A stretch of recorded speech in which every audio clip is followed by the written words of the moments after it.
Good Monday morning, everyone. This is Mitch. I hope you guys are having a great start to your day and getting up and getting at it and having a positive mindset as we start our work week. I know Monday kicks a lot of people's butts, but I hope y'all are doing good this morning.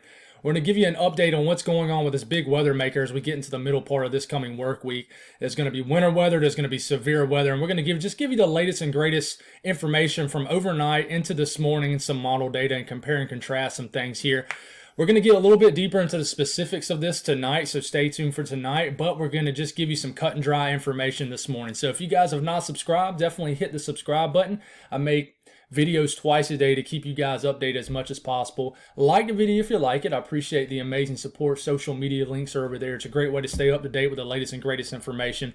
And if you guys got anything that I can pray about, please put in the comments below. It gives me an opportunity to pray over them, and it gives others an opportunity to pray over them also. So let's get rolling here. I don't want to hold you guys up too much this morning. I know a lot of people are always rushing on a Monday morning and trying to get back in the groove of things. So right now, that 15% risk of severe weather has now been upgraded to a slight risk, which is normally the case when you go from day 4 to day 3. So we're at day 3, and this is really for Wednesday into Thursday, and I'm really thinking Wednesday night, overnight, there's a chance for severe weather. Wednesday during the afternoon, during the day, I don't think this is when you're going to have explosive thunderstorm development in this region, but a slight risk is up. That's level 2 out of 5, and I know you're thinking, hey, that's not that big of a deal. That doesn't sound like that big of a deal. Well, at day 3 it is, because it has a chance to trend to more of a significant risk as you get to day 2 and then day 1 and then current. So we'll watch and see if this gets upgraded. I don't see this being an outbreak of storms, like a major tornado outbreak. But as we get a little deeper into the short range models and the cams and things like that, we're going to really try to figure out, what's going to be the level of severity with this severe weather. But a level 2 out of 5, which is a slight risk for Dallas, Shreveport, almost to Little Rock, and then the marginal risk extending out to Memphis and everywhere surrounded in that dark green area. So let's jump over to the GFS and we'll take a look at this system as a whole. You know, it's kind of starting like, as far as the winter weather part of this system, kind of like the system 2 weeks ago. You get a surge of moisture out the Gulf that rides this, I would say, an Arctic boundary, a cold front that's dipping down. And what happens here is you get winter weather that's breaking out over areas of Iowa, maybe southern Wisconsin. This is the GFS. The GFS, the European, and the Canadian differ. The Canadian is very far south, and I would actually consider that an outlier for now. It's because it's just not in agreement to the other two big models, which is the GFS and the European model. So I'm not going to really talk about that too much tonight. This morning. I'll talk about a little bit more tonight, and we'll compare that also. But we're going to take a look at the Euro and the GFS, really. But this is the latest GFS, and this is getting into your overnight, Wednesday into Thursday. And I know you're thinking, well, this looks like a bunch of green down here. It doesn't necessarily look like severe weather. Well, it's a global model. It's not going to pick up on the real in-depth details of the severity of this severe weather. And I'll show you the latest NAM, which is in long range now, that we can kind of get an idea of what this is kind of looking like. But as we're getting into Thursday morning, you have an area of ice starting to show up, stretching from maybe Kansas City all the way to Chicago. This is for Thursday morning with sleet and snow on the northern side of this fringe. You got snow breaking out over the western edge of Oklahoma, like the panhandle of Oklahoma, maybe a little bit of snow into the panhandle of Texas. This turns into a significant winter storm for these areas, like northern Missouri, as we're getting a little bit later in the Thursday morning, areas of Kansas, really talking about eastern Kansas. Chicago is showing a lot of ice per the latest GFS. But I'm going to show you, I'm not fully confident this is going to be an all-out ice storm for anybody. But northern Illinois, a lot of ice showing up. And then we'll keep this rolling because I want to get a little bit closer at this here in a second. But this is really, I don't want to get too detailed on the more broad picture. I'll get a little closer here in a second. But this is kind of what's going on in general. You got winter weather up here. You got heavy rain kind of in the middle. And then where you have a moist or warm sector down here in the south, where warm, moist air and those higher dew points into the 50s and 60s and potentially near 70 right up into the deep south. And then you have a low-level jet down here too. And you have to see how much the convective values, CAPE, can rise, which initiates those explosive thunderstorms, things like that into these areas. There's a lot of elements that go into making severe weather. I always think severe weather is a little bit more in depth than winter weather. It's, for me, it's easier to understand as winter weather is compared to severe weather, because there's a lot to go into making an all-out tornado outbreak. You can choose to go into as deep into it as you want to, but the truth is there's a lot more that goes into it. So that's the storm as a whole. It looks kind of similar to 1 to 2 weeks ago, but it definitely is different. So a little bit closer look at the winter weather side of this. This is the GFS. So don't get so focused on what you're seeing here, because this will change. We're still over 70 hours out here. Winter weather breaking out. We're getting into early Thursday morning. I'm talking like 2, 3 o'clock in the morning, Central Standard Time. Ice breaking out over northern Missouri. Rain, it might start off as rain in Chicago, quickly goes to maybe freezing rain, and then it might end as some heavy snow as we're getting into your Thursday evening. But you look at northern areas of the Ohio Valley per the GFS, it looks like this is mainly a Great Lakes storm, major winter storm for areas like Michigan, and then getting into southeast Canada, places like that. It's low pressure right here rides pretty far north over the Ohio Valley, which brings way too much warm air advection, just too much warm air in general. If you're going to be around the low pressure just south of it, you're definitely just going to get rain. But this would be a significant winter storm from Kansas all the way to the northern half of areas like Missouri, southeastern Iowa. Don't want to get my states mixed up. Very close to being significant for areas of southern Wisconsin, but northern Illinois, potentially for a significant winter storm. And then maybe on the backside, this ice changes to snow for everybody. And then for areas even that experience rain most of the storm, might switch to a brief period of snow. You look at the European model and see what this looks like going through the same time frame. We're a little bit too far ahead. Let's go on and scoot it back here. Here we go.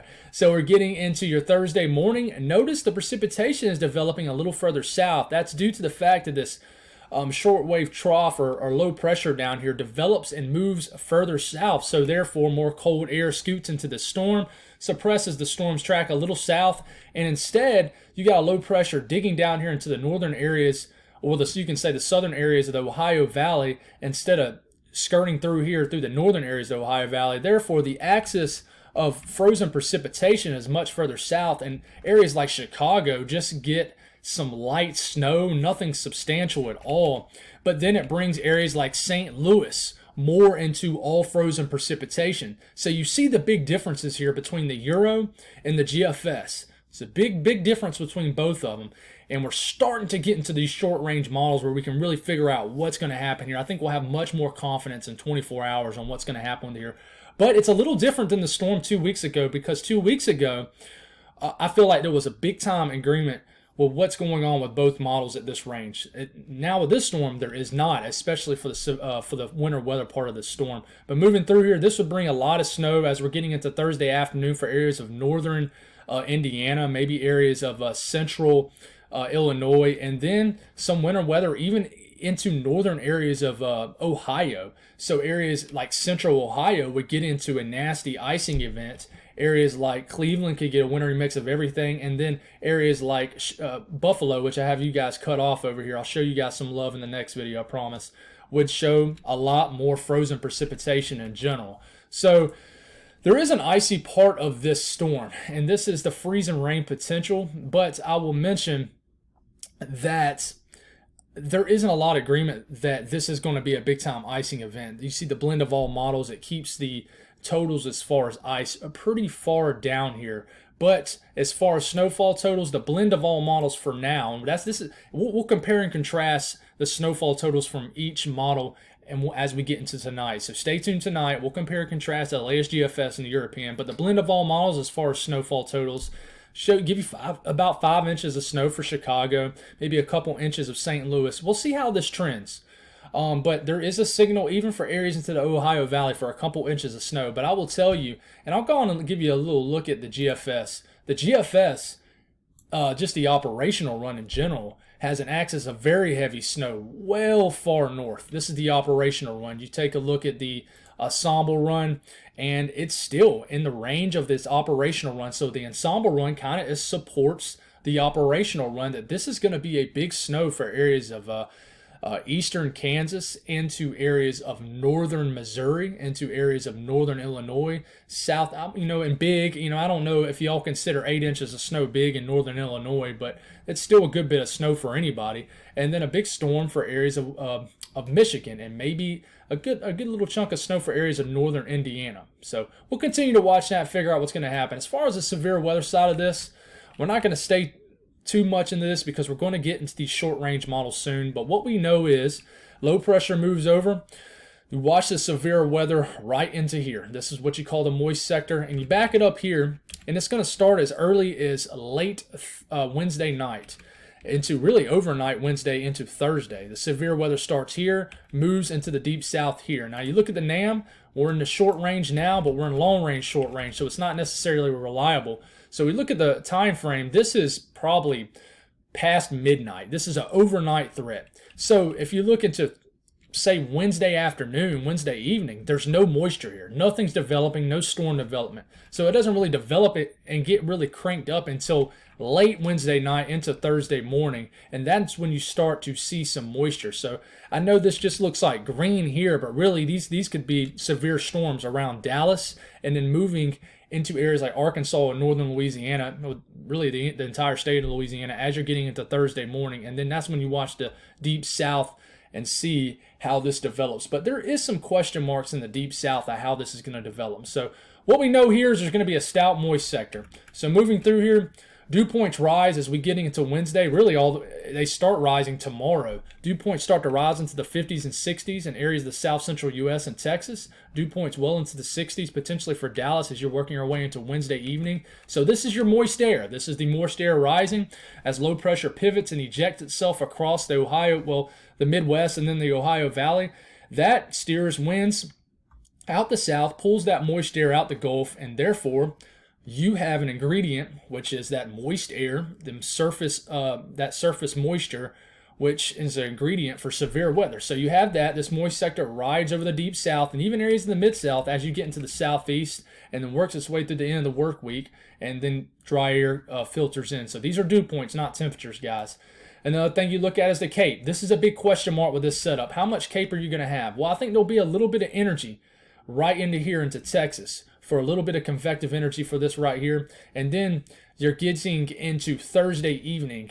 Thursday afternoon, Thursday evening. I really think if there's going to be any severe weather, I think a tornado threat as far as severe weather, it's really going to be in the deep south, southern areas of Mississippi, southern areas of Alabama. But there's still going to be severe weather into the mid-south. I think there's going to be a big-time wind threat with this. We're going to continue to watch this. I think that there is a chance for severe weather as you get into Thursday night into areas of Friday morning for the Carolinas and Georgia and places like that. But this is the final frame of the NAM.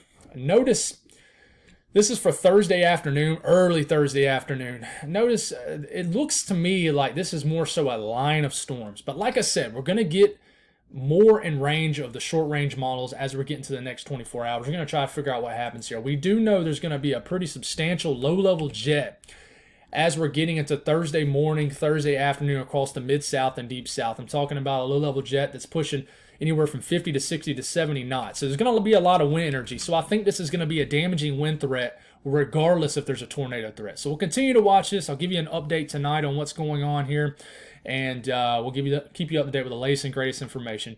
God bless all y'all. Have a great day.